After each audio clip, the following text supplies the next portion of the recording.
And the Lord sent Nathan unto David, and he came unto him, and said unto him, There were 2 men in one city, the one rich, and the other poor. The rich man had exceeding many flocks and herds, but the poor man had nothing save one little ewe lamb, which he had bought and nourished up, and it grew up together with him and with his children. It did eat of his own meat, and drank of his own cup, and lay in his bosom, and was unto him as a daughter. And there came a traveler unto the rich man, and he spared to take of his own flock and of his own herd, to dress for the wayfaring man that was come unto him, but took the poor man's lamb, and dressed it for the man that was come to him. And David's anger was greatly kindled against the man. And he said to Nathan, As the Lord liveth, the man that hath done this thing shall surely die. And he shall restore the lamb fourfold, because he did this thing, and because he had no pity. And Nathan said to David, Thou art the man. Thus saith the Lord God of Israel, I anointed thee king over Israel, and I delivered thee out of the hand of Saul.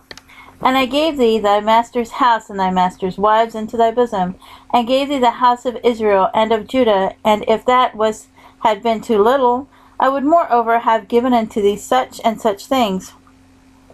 Wherefore hast thou despised the commandment of the Lord, to do evil in his sight? Thou hast killed Uriah the Hittite with the sword, and hast taken his wife to be thy wife, and hast slain him with the sword of the children of Ammon. Now therefore the sword shall never depart from thine house, because thou hast despised me, and hast taken the wife of Uriah the Hittite to be thy wife. Thus saith the Lord, Behold, I will raise up evil against thee out of thine own house, and I will take thy wives before thine eyes, and give them unto thy neighbor, and he shall lie with thy wives in the sight of this sun. For thou didst it secretly, but I will do this thing before all Israel, and before the sun. And David said unto Nathan, I have sinned against the Lord. And Nathan said unto David, The Lord hath put away thy sin, thou shalt not die. Howbeit, because of this deed, thou hast given great occasion to the enemies of the Lord to blaspheme. The children also that is born unto thee shall surely die. And Nathan departed unto his house, and the Lord struck the child that Uriah's wife bare unto David, and it was very sick. David therefore besought God for the child, and David fasted, and went in and lay all night upon the earth. And the elders of his house arose and went to him to raise him up from the earth, but he would not, neither did he eat bread with them. And it came to pass on the 7th day that the child died.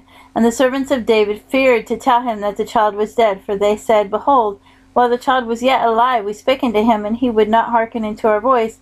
How will he then vex himself if we tell him the child is dead? But when David saw that his servants whispered, David perceived that the child was dead. Therefore David said unto his servants, Is the child dead? And they said, He is dead. Then David arose from the earth, and washed, and anointed himself, and changed his apparel, and came into the house of the Lord, and worshipped. Then he came to his own house, and when he required, they set bread before him, and he did eat. Then said his servants unto him, What thing is this that thou hast done? Thou didst fast and weep for the child while it was alive, but when the child was dead, thou didst rise and eat bread. And he said, While the child was yet alive, I fasted and wept, for I said, Who can tell whether God will be gracious to me, that the child may live? But now he is dead, wherefore should I fast? Can I bring him back again? I shall go to him, but he shall not return to me. And David comforted Bathsheba his wife, and went in unto her, and lay with her, and she bare a son, and he called his name Solomon. And the Lord loved him, and he sent by the hand of Nathan the prophet, and he called his name Jedidiah, because of the Lord. And Joab fought against Rabbah, the children of Ammon, and took the royal city. And Joab sent messengers to David, and said, I have fought against Rabbah, and have taken the city of waters. Now therefore gather the rest of the people together, and encamp against the city, and take it, lest I take the city, and it be called after my name. And David gathered all the people together, and went to Rabbah, and fought against it, and took it. And he took their king's crown from off his head, the weight that whereof was a talent of gold, with the precious stones, and it was set on David's head. And he brought forth the spoil of the city in great abundance. And he brought forth the people that were therein, and put them under saws, and under harrows of iron, and under axes of iron, and made them pass through the Brickon. And thus did he unto all the cities of the children of Ammon. So David and all the people returned unto Jerusalem.